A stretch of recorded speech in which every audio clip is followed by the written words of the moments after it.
Welcome back into the Paladins Console League, guys. Of course, we're no longer in Europe. We're here in North America to see what's going to go on today in this set for Onslaught versus Stremex. However, this time, it's not Kresnik here. It is Gorn. Yeah. I'm having him just chilling in my chair. I actually did not get up between the sets, if you're wondering. I just sat here, brought up the standings, brought up everything I would want to know about these next two games, really coming down to it. But looking at us, North America, much like I was saying towards the end of the last set, the last death segment, it's a little easier for these teams that are in top to kind of stay on top. They've already got their lead early on, and so for a lot of them, it's just don't lose from here on out. Right, yeah, we're going to have to see, of course, where they're going to end up placing if they end up changing some of these matches, whether they win or not. 7-0 already for Onslaught. Stremex is at 2-5, so it's going to be a hard matchup for them to be able to try and climb up. Hydra Gaming versus Heating Up, of course, once again, Heating Up. It's being played offline, but they're going to have a hard climb to make as well. I mean, Onslaught, historically, when these two have played, Onslaught and Stremex, I believe it hasn't been as good for Stremex in this case. No, Stremex, they've been able to pick up 2 wins, but that's against Hydra, whereas Hydra has picked up, I believe, 5 wins kind of collectively against the bottom portion of this. But one of those wins from Stremex would be against Hydra, right. One would be against Heating Up. Onslaught have not been touched. It's the best way to word it. No one else has really held a candle to them. It used to be Heating Up in this region. It seems like they have completely fallen apart. Hydra's now like that team right behind them, but they're still behind them. So Stremex needs a lot more. Right, yeah, we're going to have to see what they opt to get rid of, though, of course, in the map bans. Frog Isle and Stone Key, both for Stremex and Onslaught, respectively, followed by Timber Mill and Serpent Beach. Those 4 maps are off of the board. They can't be picked. So, I mean, that's kind of interesting. I mean, it's similar to the same bans it was that we've seen these last few sets, though. Nothing too crazy. First set, we're not going to have Frog Isle, so I'm sure Dave's sad about that over in the caster booth as he's getting ready now. But for the rest of them, I mean, everything, like you said, pretty much standard. Right, Marsh? Pretty much standard. Yeah. They chose Jag Falls for the second map. Pretty much standard. So, there's so much that's open. And a lot of these guys, especially for teams like Stremex, you got to get those, like, the standards under your belt first. Right. And if you're going to try to beat Onslaught, maybe you do need those extraneous maps, but maybe Bright Marsh is the place to kind of push them to the limit.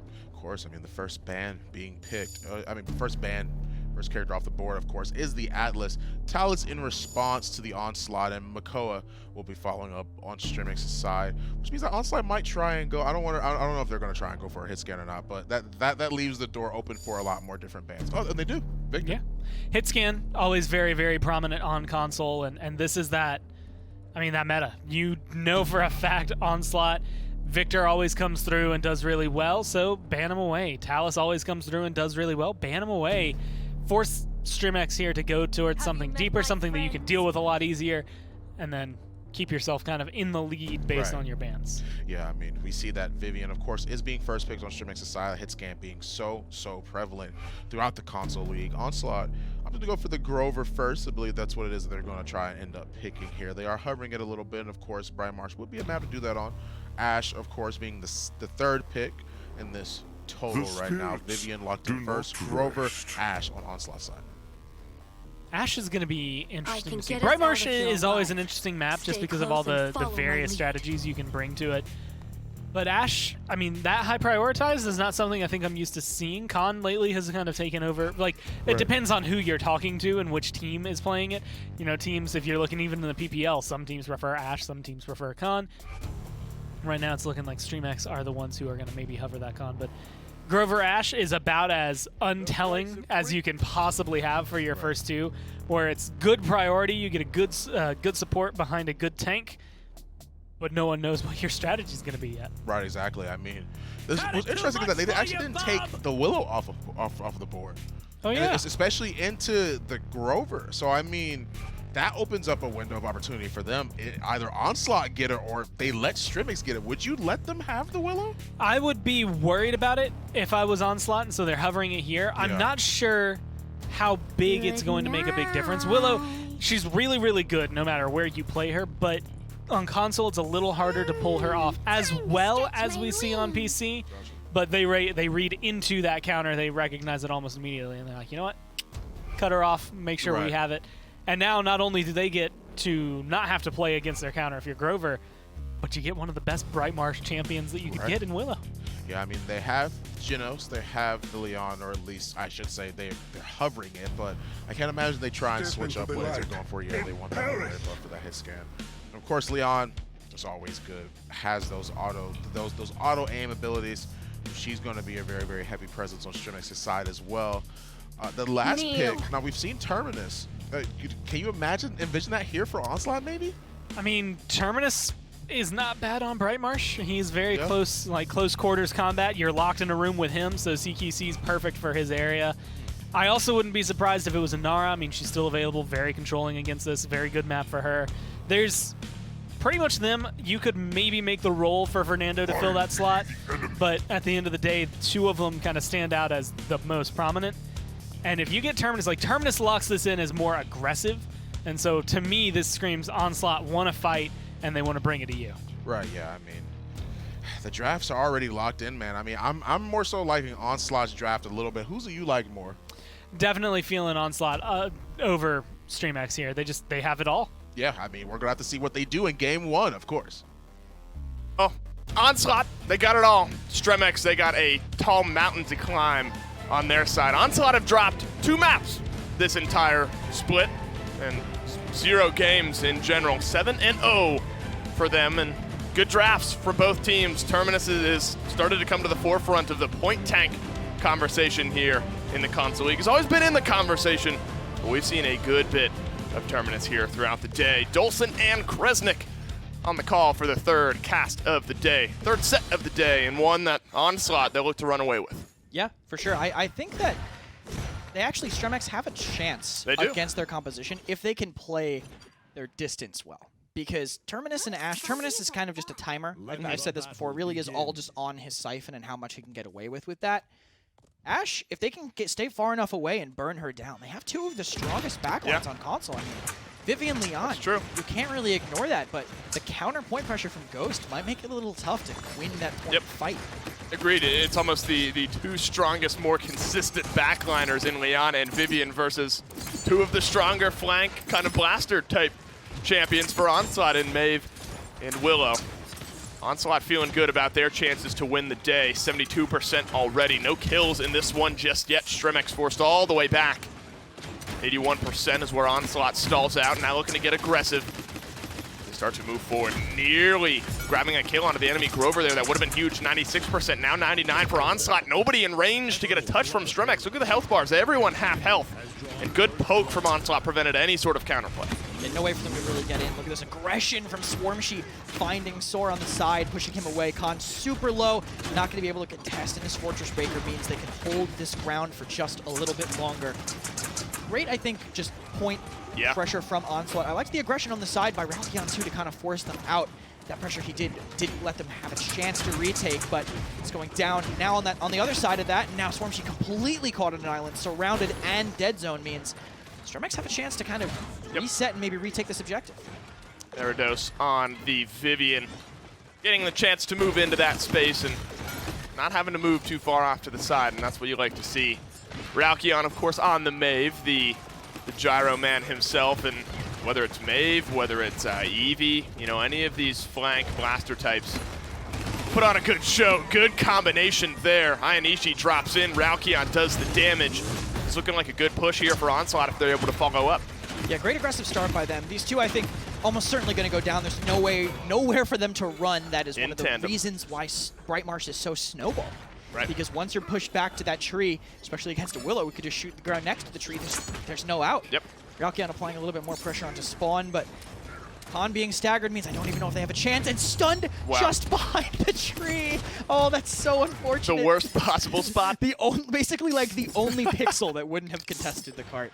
So unfortunate to get stunned there. And look at this start. Ralkion out damaging Erados on the Vivian on the other side. Yeah, I mean, two kills total for Stremex throughout the start of Brightmarsh here. They will have fast cap for themselves. But if it's anything like the last mid, they didn't get a single percentage point. Onslaught just controlled everything.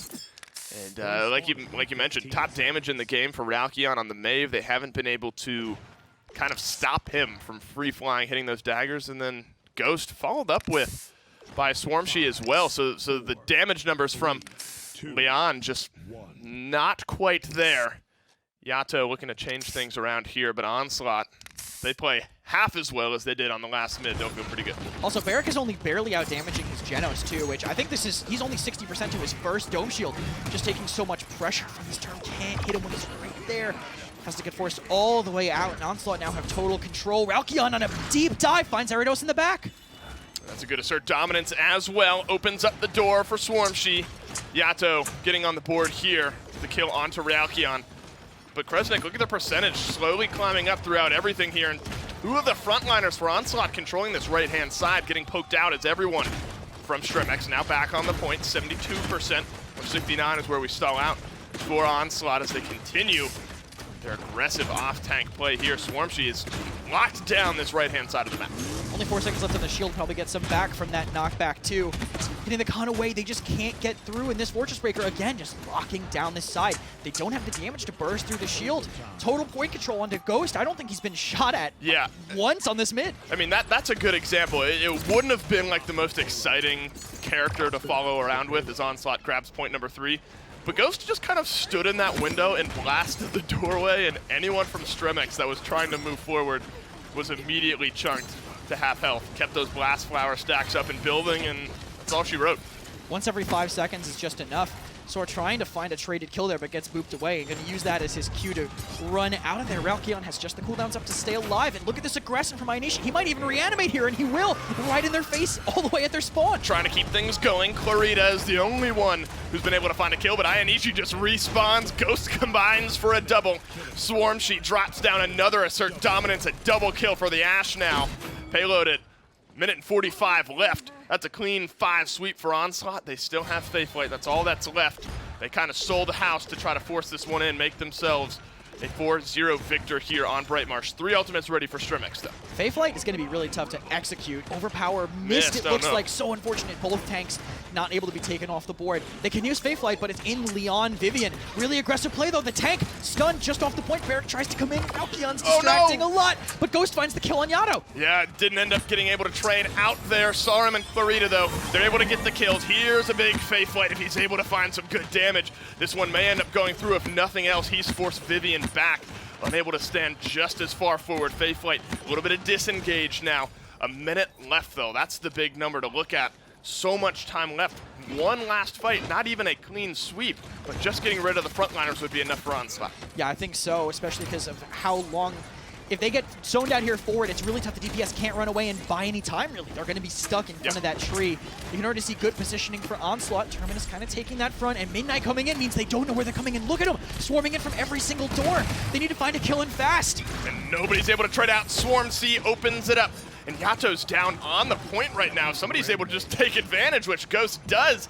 Ashe goes down with the assert dominance, and Onslaught, they assert their own dominance on Brightmarsh, 4-0 over Stremex, and what a win for them. Yeah, barely ever stopped. I mean, just that last fight, basically, I think Stremex got 1 fight win per round and kind of rode that into the sunset, more or less. I mean, I think if we rewind, it was clean 100-0 point percentages, basically, across the board there. This is what you expect from Onslaught, the by and far front runner in this region. I'm sure the stats will back that one up as well. Top damage in the game for a Mave, most notably Ralkion, but then 2 and 3. You get a frontliner and Ghost.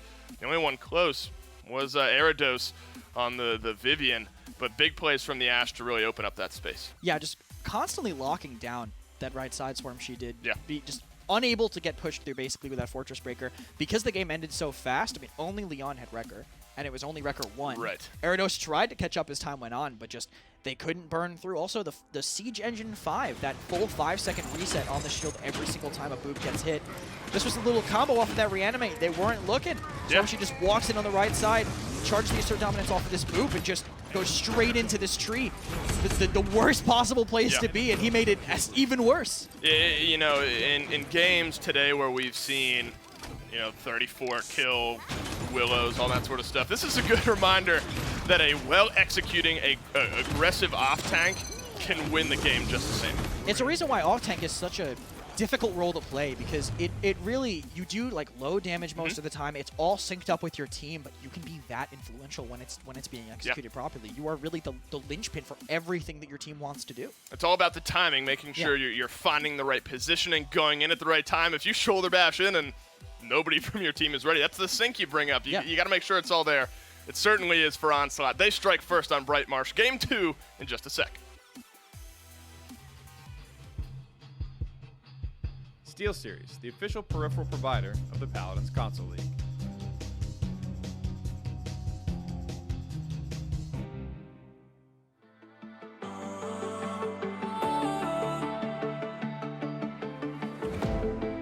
Last night we had something. Tonight I'll be guessing, but I don't really have a case. You don't have to mention, you just like their attention. It's written all over your face. I don't wanna play the quiet type when I'm near you. Reading old messages on my phone every time I see you. Tell me, is this part of an act just to keep your image intact? If you think that strategy's smart, I'm not gonna defend my beating heart.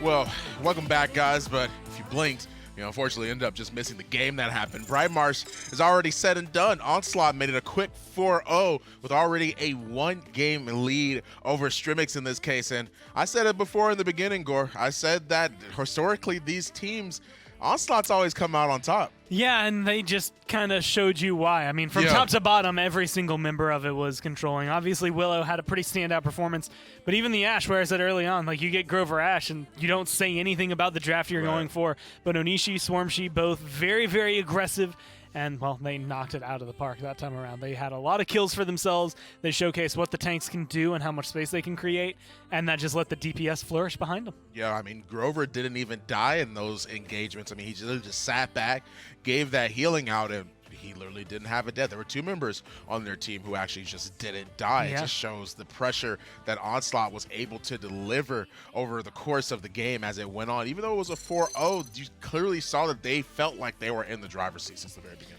And that's how Onslaught play. That's how they've been all year. That's how I expect to see them playing not only the rest of the set, but next week, the week after, and so on and so forth until someone stops them. And I don't think that's going to be until the qualifiers are on. Oh, yeah. I mean, we'll have to see where we're going, at least for map 2 in this case. Jaguar Falls. So that's where it is that we're going to end up going for the second game.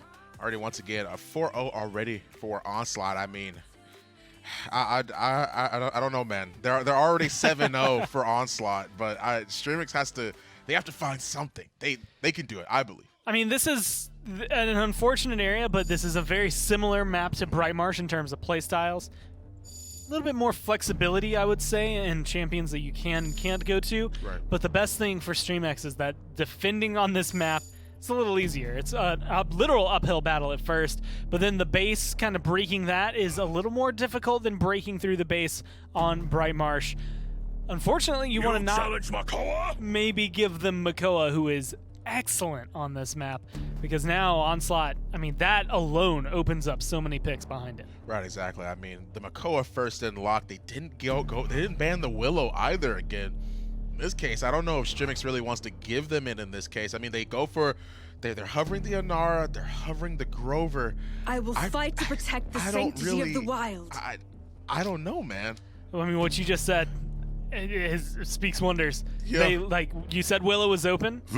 That Grover getting locked in, Willow's getting locked in the next 2, or at least should be if Onslaught are going for that. Like you had mentioned during the last set, but as you could see in pretty much any time that they go against each other, Dead Zone hurts Grover. He's already painfully hurt by Cauterize, so the longer the game goes, the less you see out of him. Whirlwind all of a sudden doesn't feel like it's doing as much.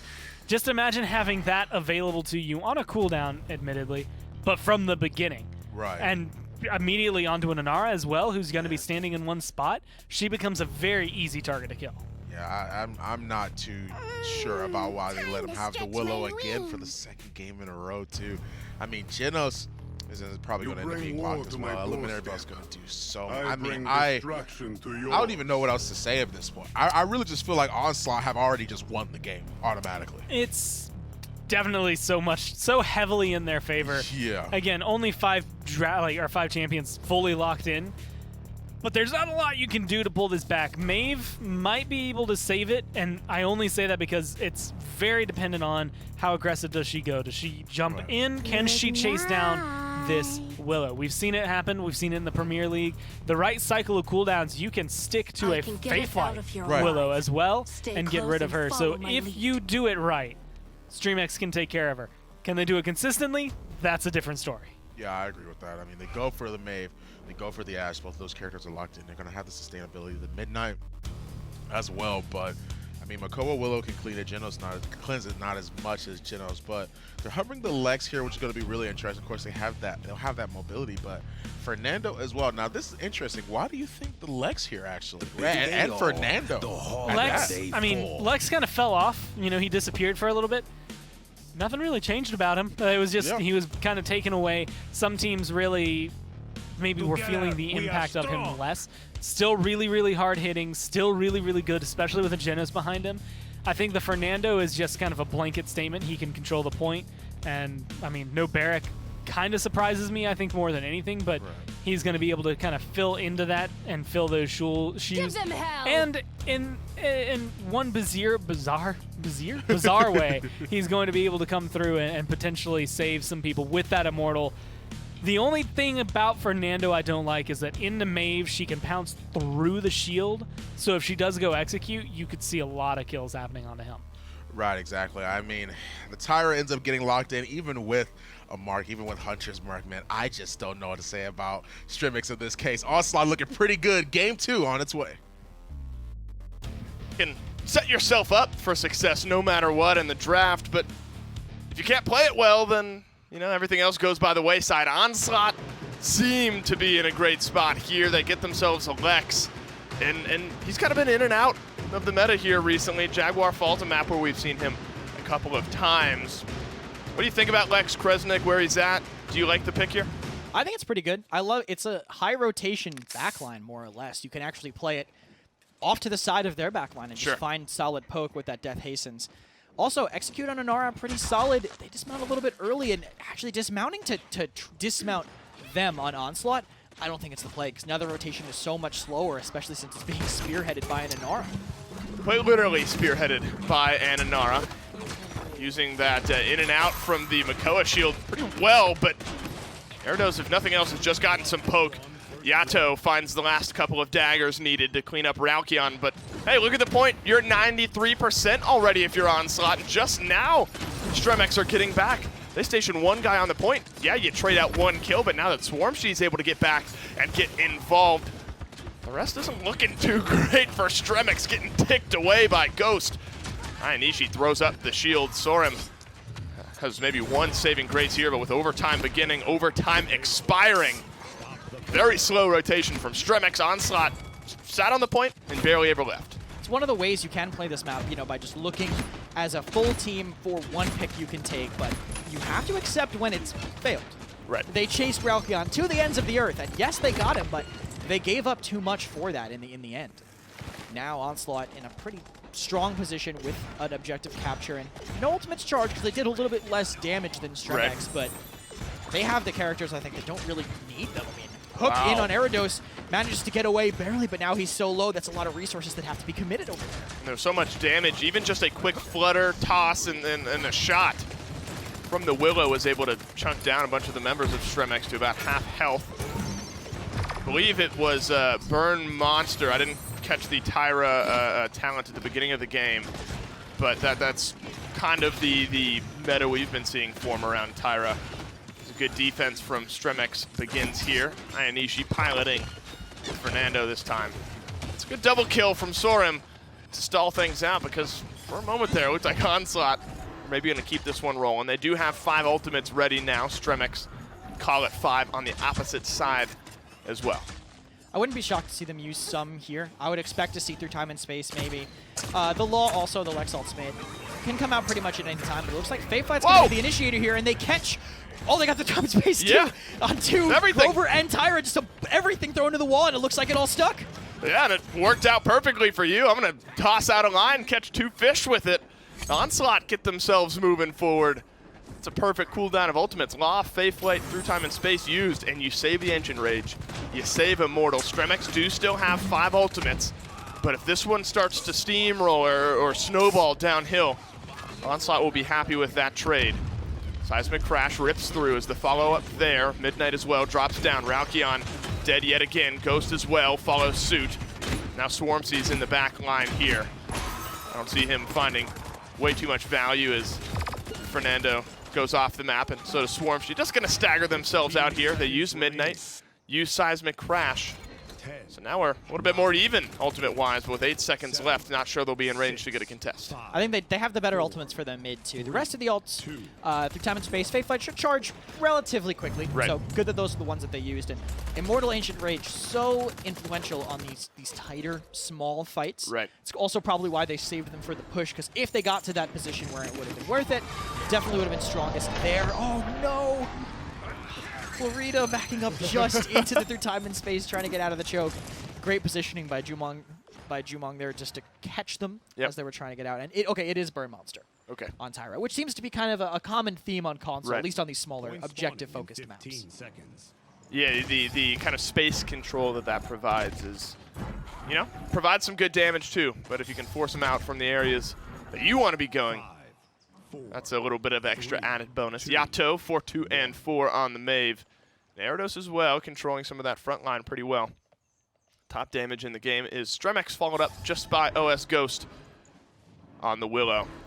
Looking for a similar strategy Onslaught here, and Stremex much the same. Full team rotation around the backside. Onslaught are just going to kind of free rotate. That'd be a good area for an Ancient Rage. Crossfire finding some damage, but not much else. Ancient Rage not going to get used. You have the Immortal burning away as well. Assert Dominance drops down from Stremex, but they're throwing everything out of Makoa in the backline, and they don't even get the kill just yet. Swarmsy does it. Ralkion follows up with some good damage. Might be a double kill here for the Lex. Ralkion says, yes, please. And Stremex invested so much, and finally Swarmsy goes down. And they didn't learn anything from the first mid. They kind of did the same thing. Yes, they didn't dismount early, but still the same mistakes are being made. Ralkion might chase this last kill down, but looks like they're going to give it to their Genos instead. The crazy thing to me is, why are they running Burn Monster if they're just ignoring the point? Right. They're not using it for anything. For anything. They caught the Makoa in the corner with it when he was already immortal. Right. And then he used Ancient Rage and was out of it. It's a strange choice of talents if this is specifically how they want to play. Anishi caught in the middle, but Towering Barrier shield card cooldown's just enough to keep him going, and aggressive play by Yato to try to hunt down Ghost, but just not able to connect those mid-air daggers. And he gets hunted down instead. Anishi gets the kill, and now Ralkion's starting to hit his stride a little bit. A tough start to this one for the Lex, but an H-streak burning away now is going to set up Onslaught well. Stremex were able to get their first point of the set on defense just a moment ago. Onslaught looking to make that the only one they get here in this game. Through time and space connected with 2. Could do the same here. Some good poke damage from Ghost. He's going to force Stremex back a little bit. Through time and space does plug out some damage. No direct kills resulting from it, though. Midnight's used to counter out Stremex, trying to be aggressive. Crossfire is going to block out some vision as well. So much of it going into the Fernando shield, melting that one away as the rest of this fight begins on the right-hand side. Good hook sets up a kill. Yato Acosta goes down, and Swarmsy is now in the backline. Payload moving forward. Great position by him, too, just distracting a lot of people. Ralkion now finally recommitting. Lex is so good when he can set the pace, and now that this Faith Flight's coming in, if they can catch this Sir Dominance, and he does! Did it! So good by Ralkion, and this should be a conversion unless Yato just becomes the greatest player of all time. Erados went up. Erados never came down. Ralkion, an 11 streak on the Lex, as Onslaught 1 point away from taking Jaguar Falls. Stremex used a good bit to try to defend that, but I'd kind of mentioned now you're starting to see what Ralkion can do on this champion. I think it's because they've just figured out what Stremex are trying to do, and when Lex is getting caught off guard, when the other team is the one setting the speed of the game, that's definitely when Lex will struggle. Because if you walk at him, he can dash away, but if you catch him on the other side of that dash, it's a lot easier, I think, to punish him. Right. Now that they're the ones that are saying, all right, you're just going to rotate around us. Now the Lex is kiting a little harder, more willing to kind of pierce the side of their composition.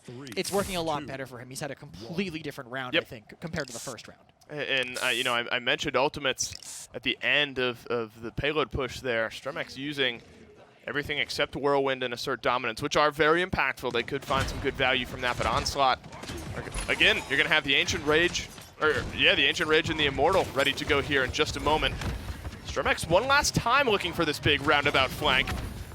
Onslaught trying to counter that out, 51%. Stremex just, they're giving way too much time up on the point by the time they're ready to engage. This bait by Onslaught is so good. Swarmshe just mounts across in front of them and says, perhaps you would like to dismount now and try to get me off my horse, and they all immediately leave.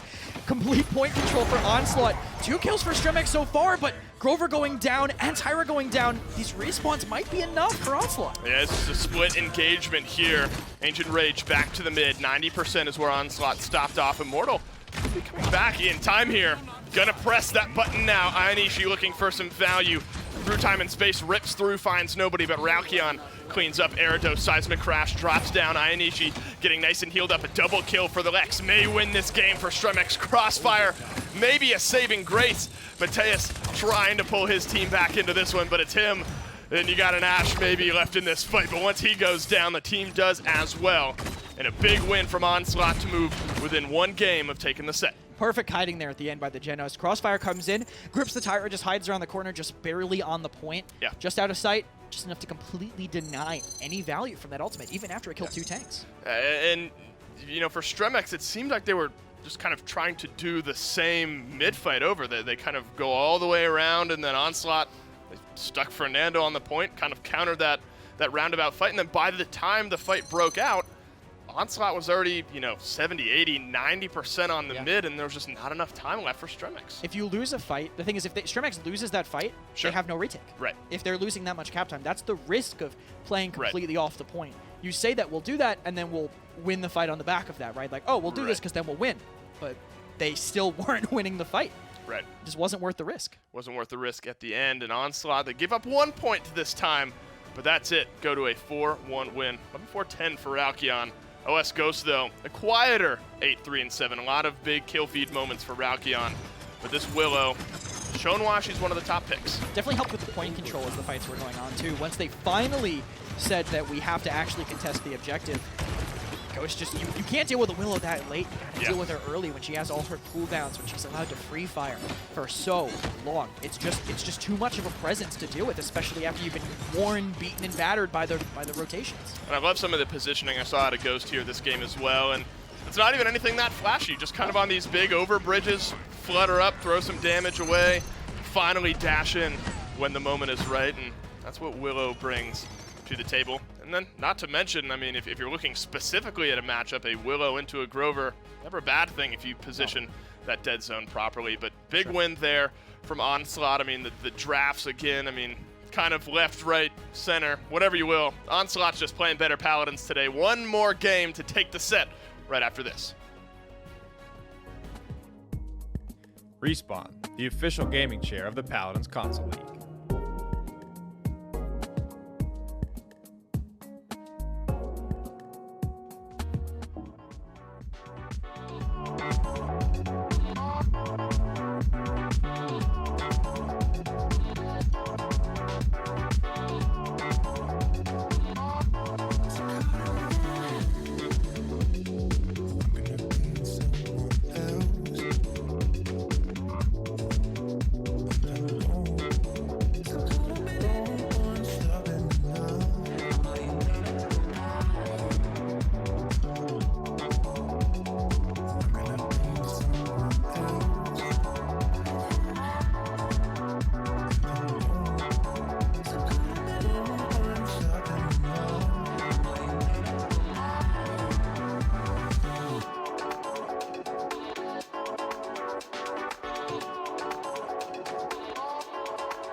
Welcome back into the Paladins Console League, guys. They were looking good game 1. They looked even better in game 2, taking it against Stremex again, 4-1 already. I mean, they're looking more than good. They're looking great at this point. I mean, they look like a #1 team in the region, exactly. which is exactly what they would like to. Again, this is actually kind of relating back to what I was saying during the last set when we were in Europe, where it's just when you have wins, especially when your goal is to kind of confirm yourself, being able to go up, prove either as the best console team, go through qualifiers, try to find yourself maybe a world championship, you have to find sets like this one. 3-0, you need to be pretty much in control every single game. When you start having a slippery slope, like if you look at Bust Down, it taking 5 games to get there, kind of says maybe you aren't going to be able to get there. If you're Onslaught right now, you're knocking it out of the park. You're doing everything you need to. Yeah, I mean, you said it perfectly. They're looking like the number 1 seeded team. They're looking like a team who's already 7-0, doing extremely well, undefeated completely. I mean, they go for the Jaguar Falls, of course. I mean, they picked that to try and make things work out for them, I guess. But we're going to have to see where it ends up going in Game 3. Frozen Guard is where we could potentially end on this entire set. I mean, it's a different map. It's a different flavor, and it's so much that can go right, so much that can go wrong here. Right. And Stremex choosing it means to me they know maybe something they can try to pick apart here for Onslaught. A lot of this is going to be, I think, determined prior by the draft, because there's 4 different ways to fight on Frozen Guard. Like, there's so many things that can make a difference here that it's kind of a flip of the coin. Right, yeah. I mean, this time they're going to get rid of the Willow. They get Atlas. They get rid of the Atlas. They finally banned the Willow. Don't want to give him up again. Onslaught on their side. Talus is gotten rid of. Genos is also taken care of. And Stremex, both teams have left Makoa open. Stremex is the one that's first picking already, so they're going to be the ones that actually have this Makoa under their belt. And it's Onslaught's turn to be able to pick. Now they're looking at the con. They might look at, of course, they're going to end up looking at somebody else, but it's really just a matter of who they want to go for. It's going to be the Victor. I think that's probably one of the best choices. Victor, so ignoring console PC meta, before any of that, before anything, Victor's good on this map. Right. Period. That's just how it works. This is one of the maps that he's been favored on for a long time, and I think seeing that for Onslaught, it's double dipping. He's really good on console, he's really good on Frozen Guard.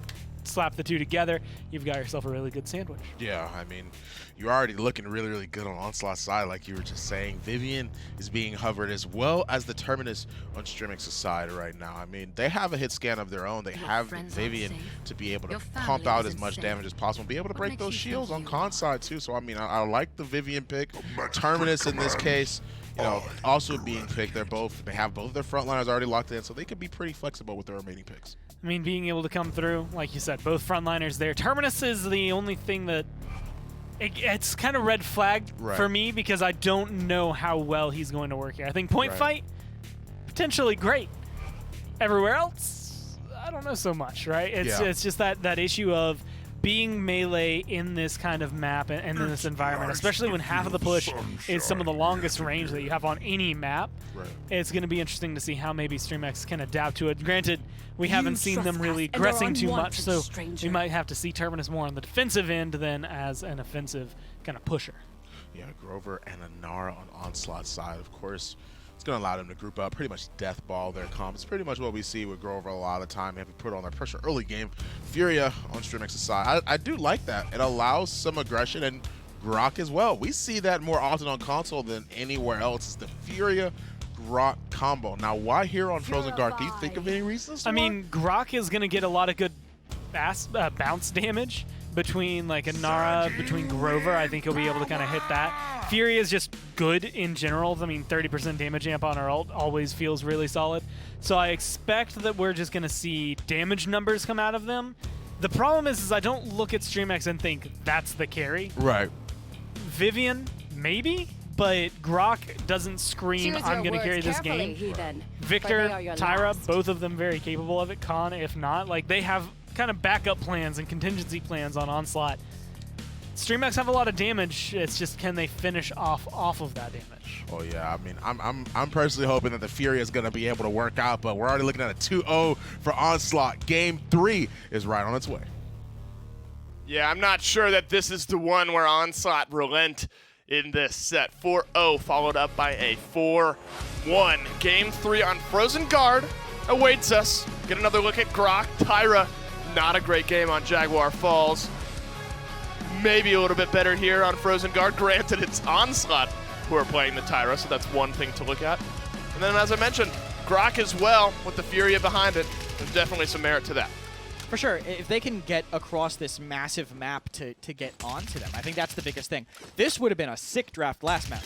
Yeah. This on Jaguar Falls would have been scary. It would have been perfect for the style they wanted to do. It seems like they're almost drafting like one map behind as we keep going through. But they have a chance. I don't think they're going to win this first mid purely because of how ultimate focused their composition is. But after that, as long as they don't get snowballed too hard, it could be possible. You can already see the ground that they're taking. Coming in with an early crush, but the Shatterfall gets caught by the edge. Around the back side, and Onslaught are now being able to rotate back. Look out the doorway. Good wall from Ayanishi. Walks off at least that left entryway.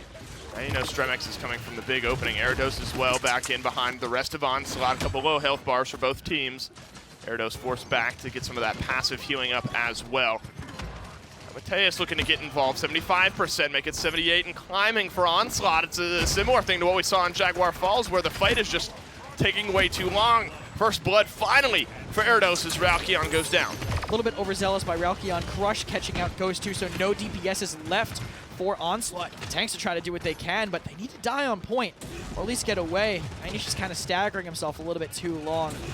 Khan going to be able to most likely get away, and how close is he to overpower? He's 80%. Yeah. That could be something that turns his fight, but not if he gets hooked back in by Mateus. That's a great hook from Mateus to bring Swarmzy back into kill range.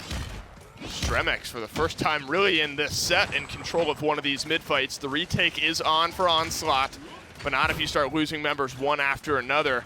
That's exactly what happens here. Stremex, wait, the back cap. Onslaught's beginning overtime on the point. It's just an Inara who's now left alone unless Victor's maybe able to start turning things around. You don't have your healer right now, but able to bring things back. Could be a big barrage here. Gets the double kill onto Mateus and looking for a little more. Keeping overtime going and staying alive somehow. Onslaught with the cardio have kept themselves in this one. He gets another touch. He keeps getting retouches, and the crossfire comes in. I've never seen cardio get this much value, but the whirlwind keeps him alive. You gotta be kidding me. I can't believe this. Croc's still on the point. Grenade to try to cleave a bit. Ralkion has to get out of here. He should have bought just enough time for his tanks to get back, and here they are. You gotta be kidding me. He keeps himself alive again, and now the Tempest starts to rip through from Yato. That might be enough to seal it, but the seismic crash is great. Ralkion gets that kill. He's kept himself alive much longer than he had any business being. And the last few frontliners looking to fall here, and somehow Onslaught capture point number one. No way did the cardio give him that much sustain.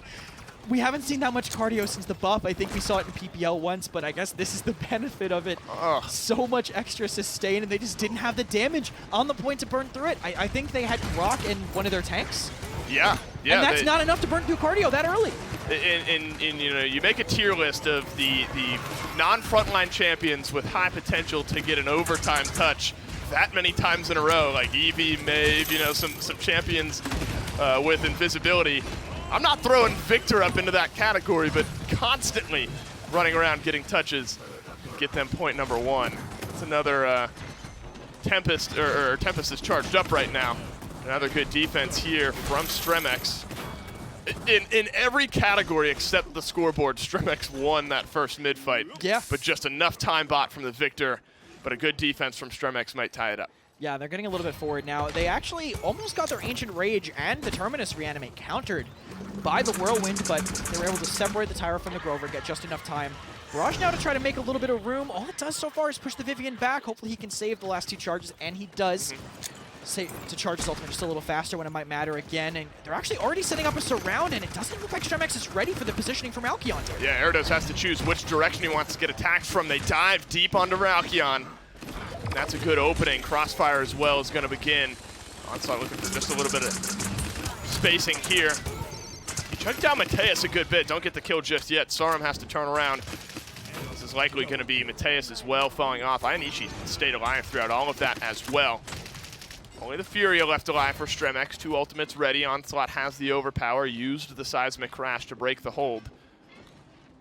Good start to the defense from Stremex, but just misses the overpower. Peeking that whole time was probably not the play. Yeah. Because Clear is probably like, hey guys, Khan's gonna pull you. Right. Don't walk out. It made things a little tough. Very deep. Shatterfall actually gets 3 stuns, but I think the Grover healing's just enough to keep everyone alive. Swarmzy trying to hide in the back, but Clarita is a sentry up in that spawn door. Yeah, no kills for Onslaught here. 10 seconds left. I think that spells the end to this push. So some miracle work by Ralkion. Gets Onslaught on the board first. Stremex with a good defense are going to tie this one up. Going to change things around for the next mid. But this is your first good look on the mid for a Tempest mixed with an Inflame. But here's Ralkion somehow extending his life. I want to see this. So who's alive on the point here? Grover is actually up there on the side. Grok, Makoa, this was him later in the fight. Seismic Crash gets 2. Okay, so Crazy OT, right now it's Makoa. Grok is dead. So right now it's just Makoa and Furia. Makoa falls, right. Makoa fall. Oh, this was after the touch. Oh, that is, this right, was the right. touch. Okay. But so that means Grok, and you would think it was Grok on the point for sure. Yes, right. Unable to find that kill. Really quickly, I actually want to see the Terminus's build. I want to see what level of Wrecking Ball he's running. 4, 3. Because it seems like he's going pretty far with this. And yeah, Wrecking Ball 4. So that's specific to this map and Crush. You're just never close enough to really make the Shatterfall work. This way he can cross a lot of room, and he's running It Waits 5 to get these Crush stuns even more. You can see the distance he covers with that. That is nuts. The full leap there. Could toss him in an Olympic sport. Tempest blocked off a little bit by the wall here. Everyone from Onslaught cutting backwards, and that's all you can do when Inflame and Tempest are burning their way towards you. Whirlwind actually counters out a good bit. Sorum gets cleaned up and has Reanimate if he chooses to use it, which he does. Mateus gets an answer back, gets a kill with the Reanimate. You don't get to see that too often. And in another mid-fight, heavily in favor of Stremex. But they used both of their most impactful ultimates. Ainishi not dying on the point for Onslaught, so great for them. Now, great for Stremex specifically. Now it's going to be a lot tougher, I think, for the touch with a huge delay. Depends on if they manage to get the dismount on the con. They do catch Ghost on the side, and now they have full coverage, so no more back cap touches more than likely coming in. And Ancient Rage is straight into the face of their backline. The Crossfire may have just kicked down this door. Swarmshy not in range to get the touch. That's because he's back in base, respawning. Stremex 5 streaked out members. And maybe one of the only point caps. No, they did get a point cap. No, just a defense on Jaguar Falls. So the first point cap of the set for them, but this is kind of what you expect from the team comp they've built. Yeah, for sure. So influential once these ultimates are up. And Onslaught, honestly, almost even kited long enough, but I think Jumong just getting caught out by the Reanimate, not expecting the Terminus to res. Really caught him with his pants down, trying to rotate there. Now they have pretty good forward positioning, actually, Onslaught. Most teams don't take this ground, but they're willing to. They know this hook is coming. Swarmshy's got to be a little bit more careful. Shell Shield coming out means they can actually pressure after if they want, but having 2 backlines means they don't really have a lot of aggressive options, really, on this hole. Watch out for this barrage from Ralkion. Could buy them some kills here. Tempest and Flame. One more time for Stremex, moving forward, no kills. Erdos gets the first. Ghost having a tough game on the Tyra so far. So many low health bars for Onslaught. This is an area where Stremex could really start to take advantage. You might have to use Seismic Crash just to prevent them from moving forward. Ainishi doesn't have the wall for 5 more seconds. Drop down to the Waters Field. Barrage starts to rip through, grabs a stun. Mateus stays alive, though. Ralkion gets a kill, and the respawns are on for Onslaught. Risky Seismic Crash. I think you have to focus the stun onto the people who are threatening you. They do get Mateus later, but no one was in position to shoot him. Right now, though, still very aggressive. They're trying to keep flipping it. Another Shatterfall coming in, but unable to find the kills for Stremex to make this refight maybe a little bit easier. Screen jittering a little bit because of the sprinting during the pause, but... Unlimited healing. Yeah, perfect. He'll have 10,000 HP by the time we get back into the game. Oof, we can take a deep breath there for a moment. Stremex, this is a look we haven't really seen from them at any point throughout this one. As you know, Jaguar Falls, you look back, they had this big rotation looking for a pick. This is we're just going to move forward. We're going to play aggressive. We're going to pop our ultimates in tandem. And we're going to try to win the mid. Now you look, they might have a chance to bring this one to a 3-1. They have a minute left on the payload where we stand. In Onslaught, still on the back foot a little bit on the defense. They just want to fight, so pushed back. What do you change if you're Onslaught in these mids? I mean, they did kite backwards, but still kind of lost that mid fight. Is it all about kiting? I think it was a little bit on the back of the Terminus Reanimate, just not expecting it, because if they had that sustained, the fight might have been able to go a little bit longer. Right. They also have to start dying on the point when it's going poorly. Sure. Because Ainishi was kind of backed off a little bit to the side. Maybe could have bought them 20% more. We saw Swarmshy kind of had to force it. He had to overpower the Furia off the point to be able to finish it, and he couldn't even get that off by the time he died. I guess worth noting that at the end of Onslaught's first attempted push, there was an overpower that went just wide, so that wasn't available immediately at the beginning of that round. So little things that maybe could have gone differently. Yeah. But we kind of bring it up. I think it really could have been just that one maybe Terminus moment, because as a big group of 5, they backed up very, very well, you know, with a Tempest and Flame flying at you. That's kind of terrifying. I mean, it's a beautiful team fighting kind of duo there from Stremex. Yep. So the fact that Onslaught weren't able to fully kite out maybe makes a difference. We'll have to see if they're able to change things up for the next mid fight. 2-1 again where we stand. 30 seconds left for Stremex. Vivian Sentinels ready. Maybe one last shot here. Overtime could begin. Onslaught have the whirlwind, but you kind of need all the help you can get on these next mid fights. So if you're able to defend just on the back of a pick or something similar, Onslaught will be happy. I'm honestly surprised Stremex are even getting this close. I mean, Victor Tyra has so much pressure from the hit scans. I feel like they're kind of almost giving them some room. Very deep dive by Mateus combined with a heal, but Ralkion barely able to get out. Perfect hook, and he gets caught by Soar, so great look for Stremex right now. Yeah, I don't think Onslaught stand any chance at this point of staying in this one unless you maybe burn another rotation here. There is contest coming in from the high ground. Ayanishi dies. Stremex now in the driver's seat, 3-1 here on Frozen Guard. They have all the important team fighting ultimates ready, and Vivian Sentinel's already out, so consider that ultimate pressed. It was that last mid fight that ended up turning some things around. Yeah, Sword Vined in there to try to, I think, get a little bit of extra damage onto somebody, maybe to try to heal Ayanishi, but you can see here, Ayanishi fighting this far off the point when things are going wrong, already 39%. That's almost impossible to get a retouch at that point. Mateus, I think, doing a great job. Agreed. These hooks. Yeah, these hooks are really solid. He's connected them where they matter, and Clarita too, undying. 2-0, staying far enough away thanks to that buff that happened a couple months ago to Cherish to give it that extra range. Really opened up a lot of things for Furia. She kind of skyrocketed into the meta once that patch came out. Well, this is the last opportunity for Onslaught to turn things around. Down 3-1, one more for Stremex will grab them their first win in this set and hand Onslaught only their 3rd map loss of split number 2. You can see how patiently and almost how passively they're playing. Because of this, the Inflame Wings sprout out, the Tempest begins, and Onslaught, they don't even want to do any return damage. They just turn tail and start to run away, and they do it effectively enough this time. Reanimate starts off, doesn't end up getting any kills. Swarmzy and Ghost, a double kill for each. Sorum's last one alive, and Onslaught with a seemingly successful mid. And Ralkion just sprinted that whole mid. That's why they picked Cardio, just to counter the Inflame Tempest duo. There's no way they can kill him in time. If he can lose Cauterize for just a second or two, that amount of healing coming back just makes up for the aggression. He literally sprinted away from the dive that entire time, and they just kept uncontested. It's a repeat of what was happening on Jaguar Falls. Stremex have to find the kills, and clearly the sprinting Victor is not the target. Yeah, I mean, and you know, it's such an effective team fight from Stremex, but it's not like disguised. I mean, like, it's not like it suddenly catches Onslaught out. You know that that's what they're going to try to open their team fight with. And Ralkion just positioned himself passively enough that he could turn eyes and turn around and run away. Keep himself alive. Nice double kill for himself here. Start to stagger this one out. This payload actually starts getting very close. 3, 2, 8 seconds on some of these respawns. You're going to make up a lot of ground, especially with a minute and a half left. This to me is for sure the difference between teams that can and cannot adapt. Yeah. Because we saw Stremex kind of run the same thing into the wall a bunch of times in a row. I think they might do it again next mid too. And Onslaught started that mid so passive that their Tyra wasn't even on the mid, and then recommitted much later once they pushed past her. That really is the big difference maker. Ayanishi a little bit too forward at the spawn going down. Look how forward Swarmzy is on the other door too. He might go down as well as Soar is just delaying this point. Yeah, these frontliners went all the way in to the Stremex base. Didn't quite pay off. No point, no game to end rather for Stremex here. Onslaught could tie. Minute and 10 seconds left is what's left on the clock.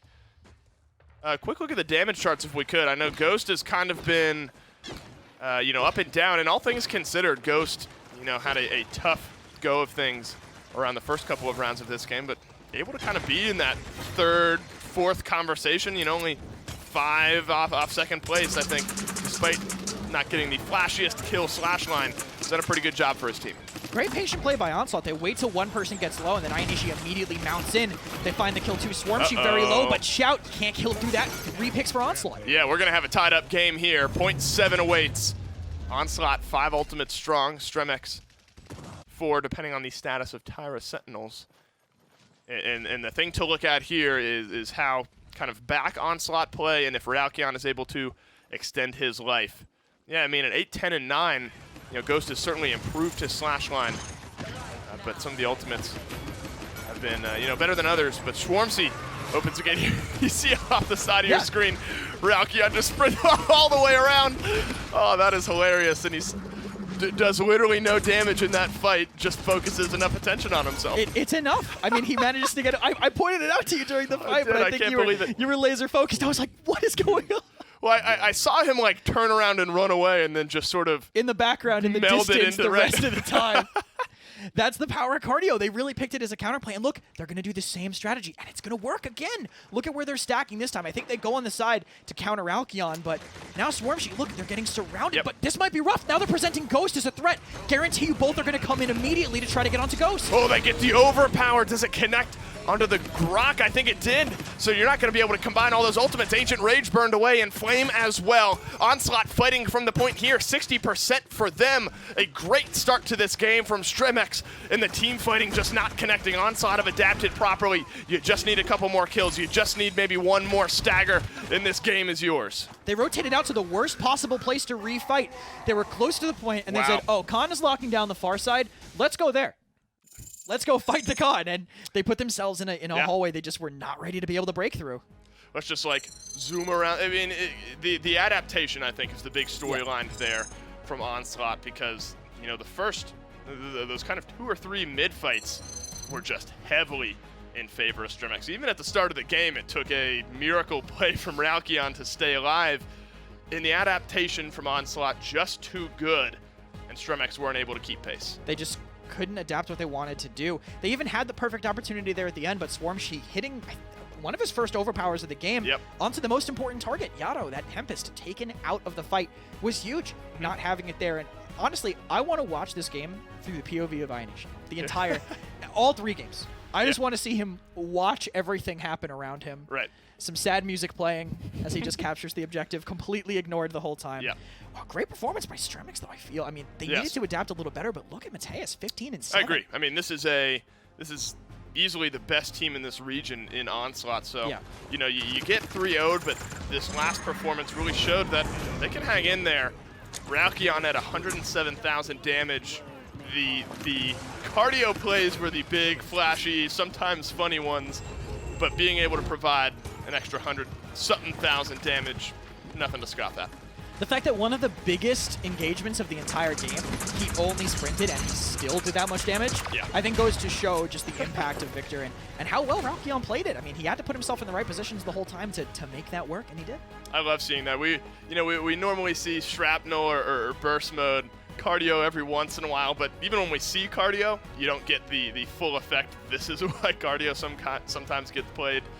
Touching the point for overtime just as effectively as Eevee for a couple times. Set 3 of the day comes to a close. Big win there for Onslaught. We got one more console set for you right after this break. Skillshot, the official production partner of the Paladins Console League.